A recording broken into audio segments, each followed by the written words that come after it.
할렐루야, 우리 주님을 찬송합니다. 오늘도 하나님께서 복된 날을 허락하셨습니다.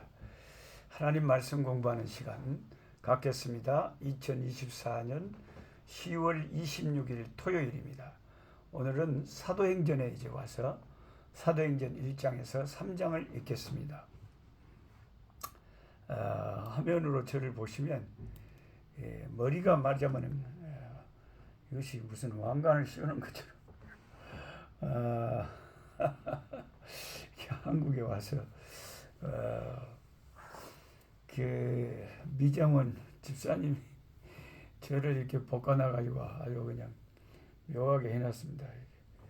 제가 한 게 아니고 미정원 집사님이 연세가 좀 드셔갖고 사정없이 이렇게 볶아놨으니까 제가 어쩌겠습니까.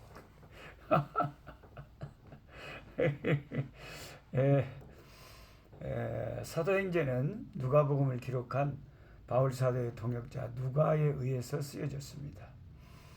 핵심 요절인 사도행전 1장 8절의 말씀대로 성령 받은 사람들이 복음을 예루살렘과 유대와 사마리아와 땅끝까지 전파하면서 어떻게 주 예수 그리스도의 이름이 세상에 전파되고 하나님 나라가 확장되고 교회가 든든히 서가는가를 기록한 책입니다.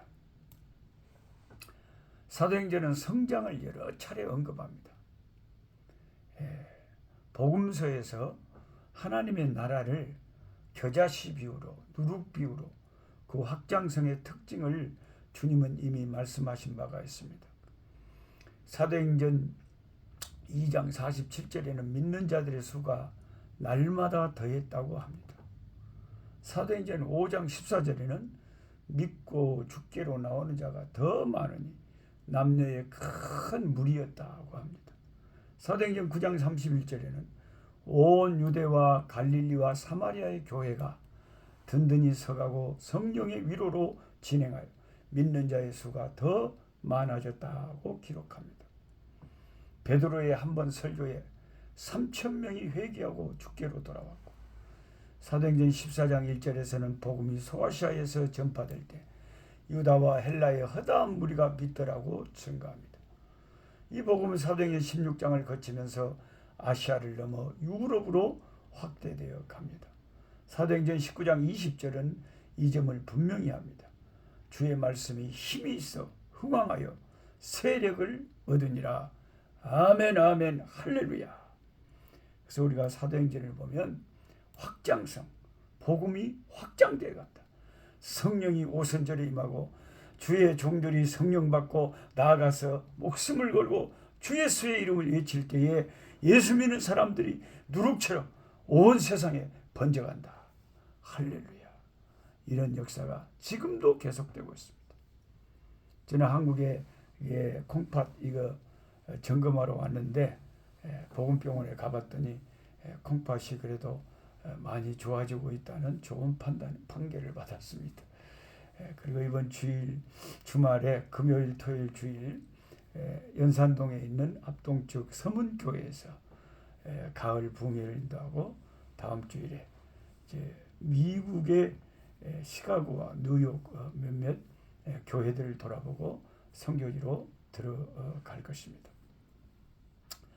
이와 같이 여러분 개인이나 교회나 주 예수 그리스도의 이름을 붙잡고 살다 보면 성령께서 확장되게 하시고 부흥되게 하시고 열매 맺게 하시고 반드시 성장하게 하십니다.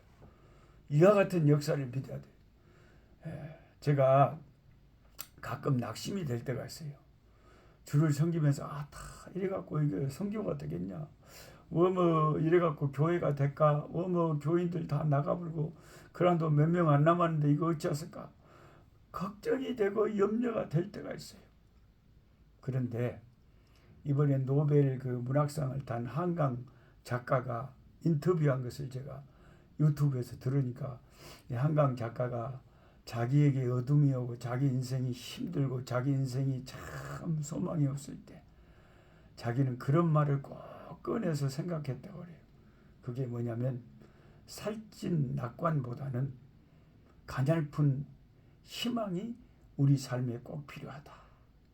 그런 말을 늘 되뇌었다 그럽니다. 문학가라서 확실히 말이 좀 문학적입니다만 시적이고요. 그냥 허울 좋은 낙관보다는 그냥 뭐 잘 될 거야, 괜찮아 괜찮아는 그런 막연한 그런 살찐 낙관보다는 가냘픈 희망. 그래서 참 희망이란 것은 어둠이 임했을 때, 캄캄할 때, 고통이 있을 때, 도저히 낙심이 될 때, 그때 이제 희망이라는 것이 가장 중요한 요소로 작용하는데, 가냘픈 희로라기 같은 희망이라도 붙잡을 때 그때 자기 인생에 도움이 됐다는 거예요.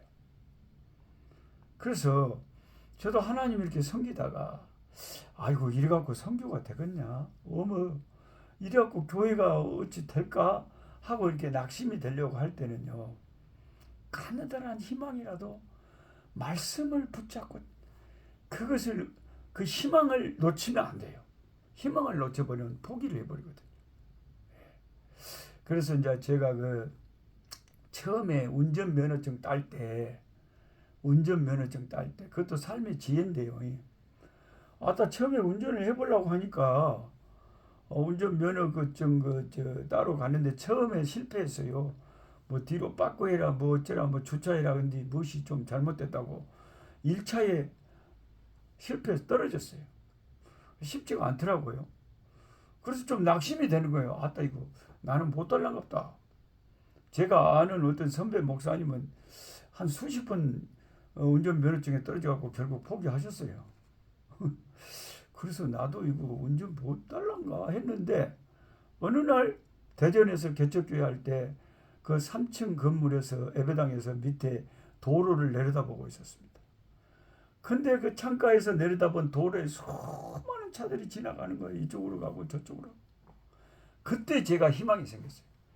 아니 저렇게 많은 차들이 지나다닌디 저 사람들이 나하고 아무 틀린 것도 뭐 나하고 특별히 다를 것도 없는데 여자들도 다 운전하고 저렇게 많은 사람들이 운전하는데 아이고 내가 왜 운전을 못하겠냐, 다시 한번 해보자. 그래갖고 따블로 당겨요. 그 희망을 놓치지 않는 것이 그만큼 중요한 거예요, 여러분. 우리가 하나님이라 할 때에 성교지에서 또 작은 개척교회를 할 때에 때로는 참 낙심될 때가 많아요. 인간이기 때문에.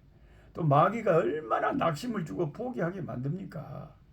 그때 우리는 이 사도행전에 오늘 이 펼쳐진 사도행전의 말씀을 볼 때에 사도행전에 보니까 계속해서 말씀이 확장된다. 계속해서 부흥은 일어난다. 주님의 교회는 부흥이 될 수밖에 없다. 포기하지만 않으면. 이단들도 희한한 무슨 하나님의 교회 뭐 하나님의 어머니 뭐 이런 뻘소리 하는 저런 이단들도, 희한한 이단들도 저렇게 사람들이 모이고 교회가 세워지고 하는데 왜 바른 복음을 전하는 우리 교회가 안 되겠어요? 낙심하지 않고 포기하지 않으면 그것이 제일 중요한 거예요. 아멘, 아멘, 아멘. 그 다음에 사도행전을 읽어보면 복음이 성장할 뿐만 아니라 이 복음이 전파되는 것마다 변화의 역사, 변화가 일어난다. 그러니까 이 복음이 전파되면요, 이 복음은 변화를 일으켜요. 삶의 변화를 일으킵니다. 어둠이 빛으로 바꿔지는 거죠. 2장에서 오순절 성령이 맞아 예루살렘이 소동을 합니다. 진동이 일어나는 거죠. 17장에는 복음이 전파되자 데살로니가 지역 전체가 소동했다고 말합니다. 사도 바울과 그 전도팀에 대해서 말하기를 사도행전 17장 6절에 천하를 어지럽히는 사람들이라고 사람들이 말을 하고, 사도행전 23장 5절에는 이 사람들은 전염병 같은 자라, 천하에 흩어진 유대인들을 다 소유하게 하는 자라고까지 한 걸 보면 복음이 그들을 흔들고 엄청난 변화를 일으키고 소동함을 보여줍니다. 사도행전 18장 5절에는 바울이 하나님의 말씀에 붙잡혀 복음을 전한 결과 아덴 도시를 흔들었다. 아멘. 이로 인해 교회가 세워지고 믿는 자의 수가 늘어나며 성교의 역사가 일어났다고 기록합니다. 그러니까 여러분, 복음이 전파되면요, 진동이 일어나고 변화가 일어나고 가만히 옛 것이 그대로 있지만 어둠이 그대로 어둠을 멈춰 있지는 못해. 어둠이 빛으로 변화됩니다. 사람이 달라집니다. 인생이 달라집니다. 그 교회가 세워진 공동체가 달라지고 그 교회가 복음이 전파된 나라가 달라지고 할렐루야. 우리의 평생의 영원한 운명이 달라지는 것입니다. 복음은 이렇게 우리를 변화시키는 능력이 있습니다. 이번에 제가 부산에서 연산동의 서문교회 말씀을 부흥회를 금토주일 전하는데 하나님께서 큰 하나님의 성령의 능력으로 임해서 말씀의 권능이 드러나서 사람들의 마음이 녹아지고 교회의 큰 변화와 소동과 그 서로 사랑으로 하나 되고 분열이 사라지고 다툼이 사라지고 서로 부둥켜 안고 사랑하고 용서하고 하나 되는 그런 놀라운 부흥의 변화의 역사가 일어나기를 소망합니다. 사도행전을 보면 주님께서 이런 몇 가지 교훈을 주는 거예요. 성령이 역사하면 복음은 확장되고 복음은 사람을 변화시키고, 그리고 사도행전을 보면 또 어떤 교훈을 줍니까? 하나님은 사람을 통해 일하신다는 것을 보여주는 것이죠. 하나님이 12사도들을 통해서 그리고 7 집사님들 빌립과 아나니아와 실라와 디모데와 아볼로 등 수많은 하나님의 쓰시는 종들을 통해서 그들에게 은혜 받기 위해서 그들이 헌신함으로 성령께서 그들을 통해서 초대 교회를 세워나가는 것을 봅니다. 지금도 하나님은 사람을 통해서 일하시는 하나님이에요. 천사를 통해서 일하시면 단 한순간에 다 세계 복음화 시켜버리실 거예요. 그런데도 참 질그릇 같은 우리 못난 우리들을 통해서 일하시는 우리 하나님, 그래서 우리는 지금도 하나님을 위해서 일할 자원하는 일꾼들이 필요한 거죠. 우리는 주님의 일을 하는데 포기하면 안 되겠습니다. 그 다음에 사도행전의 교훈은 하나님은 성령을 통해서 주의 교회의 복음의 역사를 일으킨다. 그래서 사도행전은 다른 말로 하면 성령 행전이다. 성령이 오순절날 임하시고 하나님의 교회는 시작이 되는 거예요. 지금도 성령의 역사로 성교와 복음의 교회 역사가 계속되는 줄 믿습니다. 세 번째로 또한 하나님은 항상 사람들의 기도를 통해서 일하심을 사도행전은 보여줍니다. 110명이 다락방에서 기도할 때 성령이 불같이 임하십니다. 성도들이 마가 요한의 집에 모여 기도할 때 베드로가 감옥에서 풀려납니다. 최초로 이방인에게 복음을 전하는 성도의 첫 페이지가 열릴 때도 베드로가 지붕에서 다락방에서 기도하다가 환상을 보고 그 역사를 이룹니다. 그러니까 사도행전의 말씀을 보면 우리가 기도할 때 성령이 일하신다. 아멘 아멘. 그래서 저는 이번에 집회를 섬길 때도 기도의 제물이 되어서 하나님 앞에 엎드려서 하나님 가는 데마다 성령의 역사가 불이 아버지 성령의 불이 떨어지게 그렇게 기도의 불쏘시개가 돼서 그 교회를 위해서 기도로서 제 자신을 드리려고 합니다. 그 다음에 사도행전의 교훈은 하나님 그 일꾼들이 서로 힘을 합하여 하나가 되고 팀을 이뤄서 일하시기를 원하신다는 걸 보여줍니다. 사도행전에서 혼자 사역하는 사람들은 찾기 힘듭니다. 모두 팀을 이루고 사도 바울 같은 그런 위대한 능력의 종이라도 함께 일하는 거죠. 교회도 함께 일하는 거예요. 독불 장군은 없어요.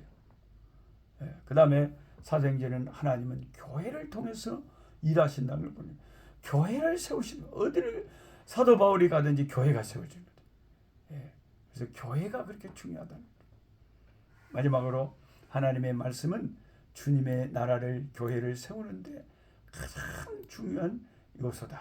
하나님의 말씀. 우리가 말씀을 전파함으로 우리 주 예수 그리스도의 말씀을 전파함으로 태초에 말씀이 계시니라. 이 말씀이 하나님과 함께 계셨으니 이 말씀은 곧 하나님이시. 예수님을 사도 요한이 말씀으로 증거하신 것처럼 기독교는 말씀의 종교예요. 말씀의 부흥이 곧 교회의 부흥이고 복음의 확장인 것입니다. 살아계신 우리 아버지 감사합니다. 오늘 또 주님을 찬송합니다. 아버지, 부산에서, 서울에서, 미국에서, 또 일본에서, 두바이에서, 아프리카에서 아버지 하나님 유튜브를 통해서 아버지 이끌성이 보약주TV 함께 성경 공부하는 사랑하는 주의 종들의 심령에 어디에서 하나님 말씀을 듣든지 성령의 불이 이 시간에 임하게 하시고 아버지 능력이 임하게 하시고 치료가 임하게 하시고 기적이 임하게 하시고 변화가 일어나게 도와주시옵소서. 소망을 갖게 하시고 희망을 잃지 말게 하여 주시옵소서. 우리 주 예수 그리스도의 이름으로 기도하옵나이다. 아멘. 약한 자 힘주시고 강한 자 바르게 주한 자 정케함이 주님의 뜻이라. 해 아래 압박 있는 곳 주 거기 계셔서 그 팔로 막아 주시옵소서.